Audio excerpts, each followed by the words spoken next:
Bonjour, c'est Flora Trouillou, l'autrice du podcast Solastalgie. Avant le début de votre épisode, je souhaite adresser un grand merci à nos partenaires médias pour leur soutien. Leothers, média indépendant pour les passionnés de grands espaces, derrière le podcast Les Baladeurs, qui diffuse des récits d'aventures et de mésaventures en pleine nature, que je vous recommande. Merci aussi à Ouzbek et Rika, le média qui explore le futur et propose de nouveaux imaginaires à travers une approche éditoriale singulière. Et tout de suite, Solastalgie. Et si notre santé mentale était liée à la santé de la planète? Ce lien intime avec l'environnement, Gaëtan Waro en a fait l'expérience. Il vit depuis toujours sur l'île de la Réunion. Plusieurs fois par semaine, il se rend au lagon de Saint-Pierre pour nager, se détendre et observer les forêts coralliennes sous-marines. Il aime tellement les coraux branchus qu'il va les voir jour et nuit. Et à force de temps passé dans l'eau auprès des coraux, il est entré dans leur intimité. Pour le meilleur et pour le pire. C'est un cadeau énorme que les coraux m'ont fait. Ils m'ont permis d'observer. C'est pour ça, c'est vrai que je ressens une relation particulière. Je me sens un peu comme un messager. C'est-à-dire que j'ai fait comme un devoir, de devoir informer, montrer aux gens que le corail est un animal vivant, et que c'est un patrimoine et c'est à nous tous de le respecter, moi y compris.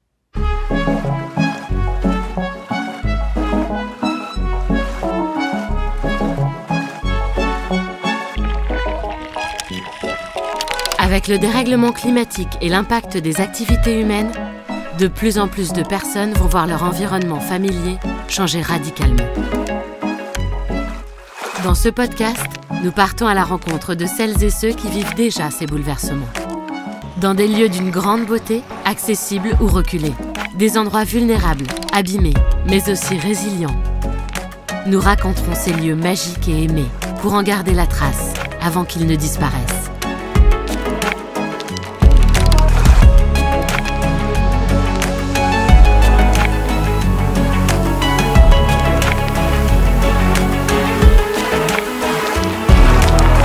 Une série documentaire de la journaliste et documentariste Flora Trouillou. Bienvenue dans Solastalgie. Le lagon de Saint-Pierre, c'est un lagon qui a une particularité, c'est qu'il borde la ville. Et c'est un lagon qui n'est pas très large, à peu près 150 mètres de largeur, qui n'est pas très étendu non plus. Ce qui est particulier, c'est que c'est très riche en biodiversité. Et c'est un lagon, pour moi, j'ai un attachement particulier parce que c'est le lagon de mon enfance. Et c'est le lagon dans lequel je vais principalement. Alors, le lagon, si vous voulez, il y a un autre terme, on appelle ça dépression d'arrière-récif. C'est-à-dire, les coraux, ils ont construit comme une barrière sur laquelle les vagues viennent s'écraser. Et toute la partie à l'arrière de ces vagues, donc du côté de la côte, est protégée. Donc, globalement, il n'y a quasiment aucun risque dans un lagon. Donc, on est protégé de la houle, on est protégé des espèces potentiellement dangereuses. Je dirais que les seuls risques, c'est quoi? C'est de marcher sur un poisson-pierre par inadvertance, voilà.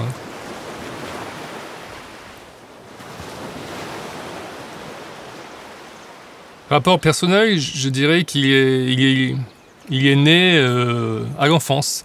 Parce que j'ai eu la chance que mes parents nous amènent, les enfants, donc à la mer. On jouait dans le sable et puis progressivement, on se baigne. Et même si mes parents ne se baignaient pas vraiment, ils nous ont laissé découvrir l'océan. Et au fur et à mesure, moi, je me baignais sans savoir nager, vraiment. Et j'ai voulu apprendre à nager. C'est un nageur, quelqu'un assez extraordinaire, très musclé à l'époque. Je me souviens, c'était une star presque dans les lagons. Et il m'a aidé aussi à bien nager le crawl. Il m'a montré des gestes. Et petit à petit, donc, l'aisance est apparue. Et j'ai même une des périodes où j'allais quasiment, quand j'étais plus jeune, tous les jours au lagon, je nageais. On traversait le lagon. Mais mon rapport, la mer, je dirais, c'est presque vital. Mais comme pour d'autres personnes, je pense, il faut un milieu où on se ressource, il faut un milieu, je dirais, où on se lave la tête. C'est un besoin et je dirais c'est nécessaire même pour la santé. C'est à ce point. Un jour, il y a tout juste 10 ans, Gaëtan suit une amie pour assister à la ponte des coraux branchus dans le lagon. C'est pour lui une révélation.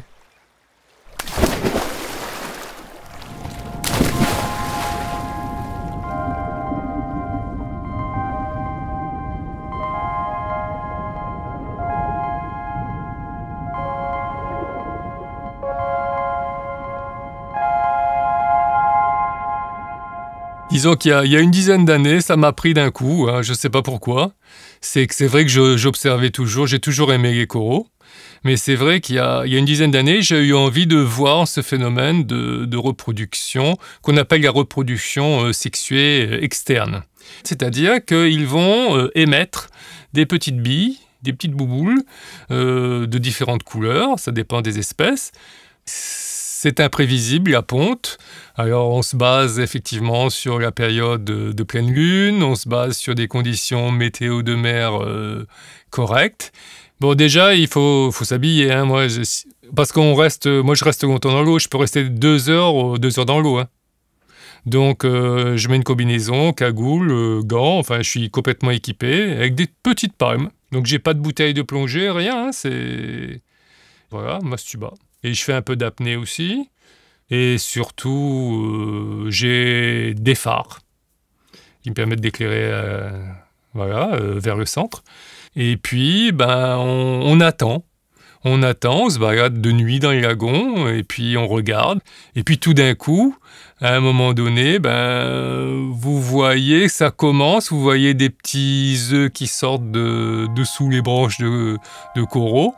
C'est en octobre, donc ce sont les coraux qui sont branchus, les acroporas. Hein. Et c'est un phénomène qui peut être massif. Et lorsque la ponte a démarré, vous ne pouvez ne pas bouger et admirer, contempler. Vous êtes entouré de millions d'œufs qui vont monter à la surface. Et donc, c'est pour ça qu'on appelle ça communément de la neige à l'envers. C'est-à-dire, au lieu de tomber, ça monte. Donc, c'est de la neige à l'envers, mais rosée. Et c'est magnifique. Et c'est un autre monde, en fait. C'est beau.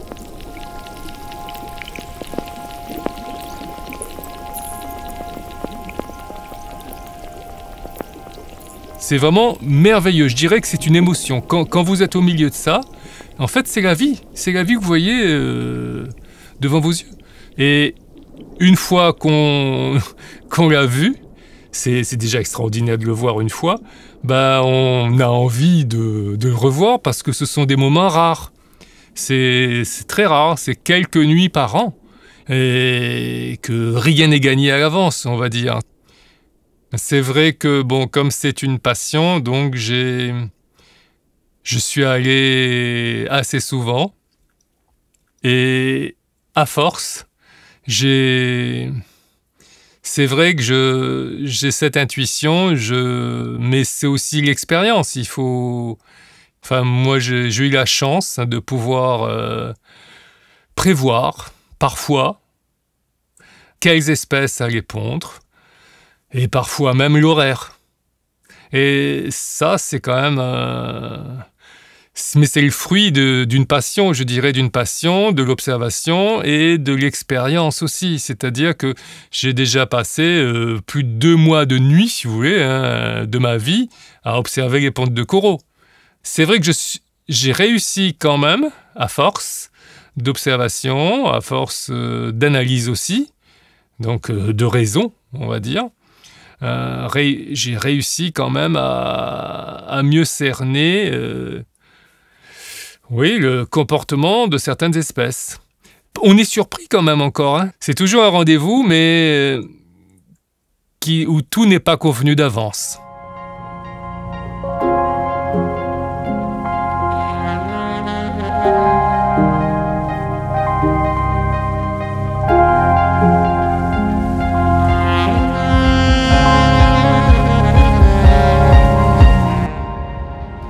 Gaëtan se rend plusieurs fois par semaine dans le lagon pour observer les coraux branchus.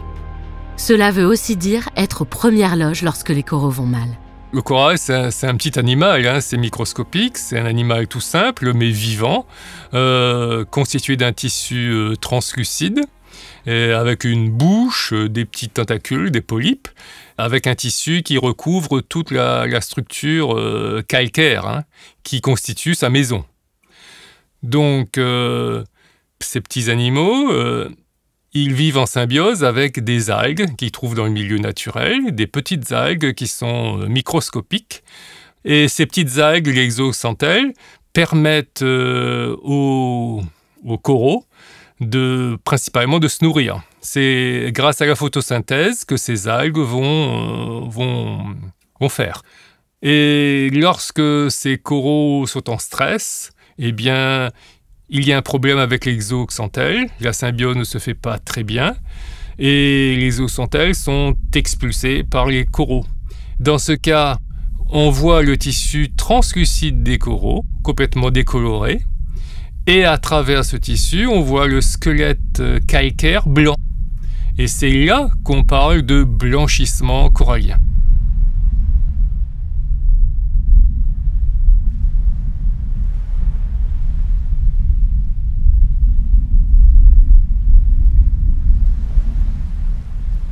Les coraux subissent de multiples pressions. La température de l'eau et la pollution au nitrate et au phosphate. En période de cyclone, de la terre se déverse dans le lagon et empêche la lumière d'atteindre le corail. En 2019, pendant l'une de ses sorties habituelles, Gaëtan est le témoin d'un premier épisode de blanchissement massif. L'inquiétude, elle existe déjà lorsque on entre dans l'eau, si vous voulez. Lorsque la température de l'eau elle est très, très élevée, quand elle atteint 28, 29, 30 degrés quasiment, ben vous savez que là, il y a un risque. Il y a un risque que les coraux se portent moins bien et soient stressés et vont blanchir. Donc, si vous voulez, la puce à l'oreille, vous l'avez déjà quand vous entrez dans l'eau, hein. Et donc là, c'est un choc quand vous voyez ce phénomène se produire, hein, avoir lieu sur des étendues. C'est quand vous baladez, vous observez, vous nagez dans le lagon, doucement vous regardez, vous pouvez avoir des forêts qui, au lieu d'être colorées, sont blanches. Mais c'est un blanc, moi ça me fait penser à la mort, hein, je vous dis franchement, blanc. Et là, le stress que vivent les coraux, on peut aussi le ressentir parce qu'on voit que ce n'est pas normal.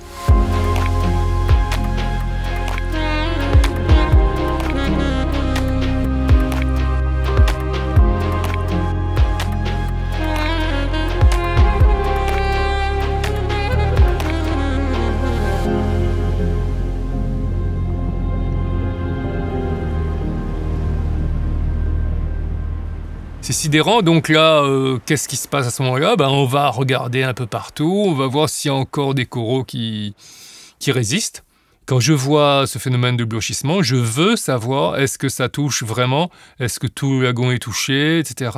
Donc je reste dans l'eau, je vais voir un peu partout. Voilà, en fait, je décide de faire un suivi de cette évolution. C'est ce que je fais. Gaëtan commence à faire des patrouilles régulières pour suivre l'évolution des coraux dans les zones touchées. Et l'année dernière, il constate un nouvel épisode de blanchissement. Mais cette fois-ci, c'est beaucoup plus grave. Ça recommence. Et là, par contre, il y a eu beaucoup plus de mortalité. Là, les algues, les coraux devaient être forcément affaiblis, la qualité des eaux moins bonne, plus de pollution, et forcément, une bonne partie des coraux est morte. Et ça, c'est vraiment triste. Parce que des coraux que vous suivez, ils étaient blancs, et ensuite, marron-vert et envahis par les algues.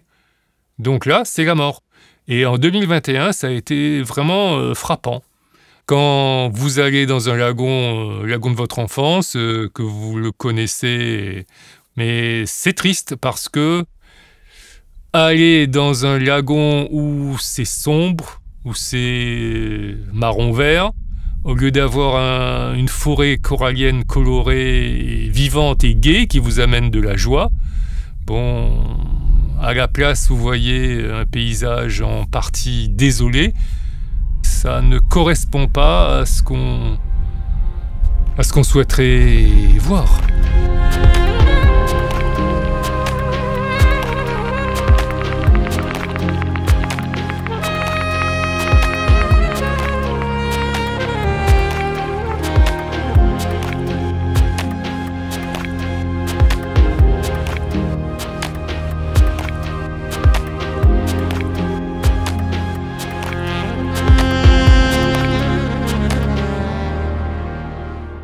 En fait, protéger les coraux, c'est nous protéger, surtout dans une île.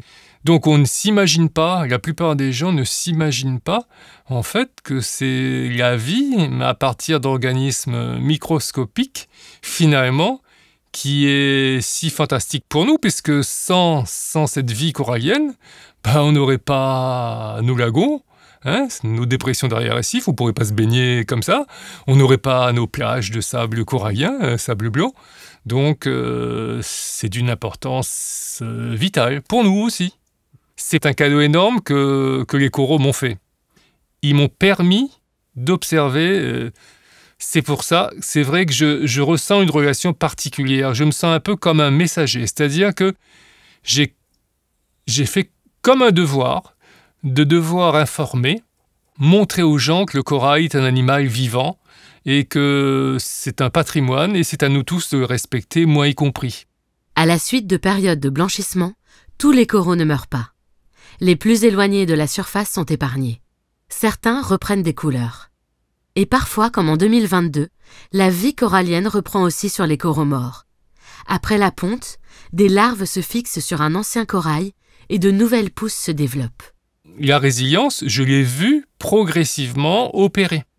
Parce que les conditions, donc de température, de qualité des eaux, l'ont permise. Quand on voit au bout de quelques mois que les taches de couleur apparaissent, on dit ouf, pourvu que ça continue. Et quand tout se reprend des couleurs, on a des zones qui récupèrent complètement. Ça, c'est extraordinaire aussi. Cette renaissance, c'est de la renaissance. Et là, ça nous donne de l'espoir.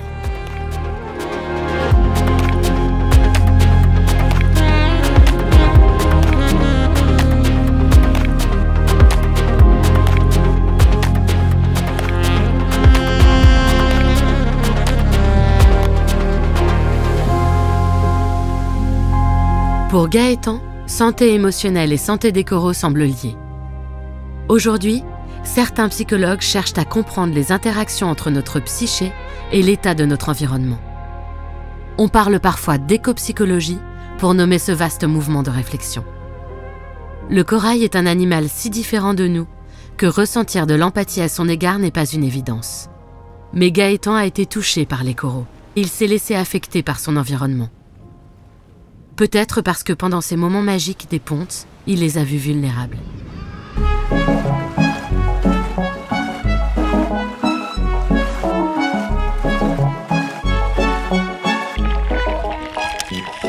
Solastalgie est une production Nouvelles Écoutes. Créée, écrite et témoignages recueillis par Flora Trouillot. Racontée par Laure Bernard. Réalisée par Mélia Roger. Mixée par Thomas Decour. Produite par Julien Neuville. Musique originale par Tilassine et Bravinsan. Chargé de production, Ashley Tola. Assistant de production, Xavier Kamaki. Directrice artistique, Aurore Maillot. Directrice des productions, Marion Gourdon.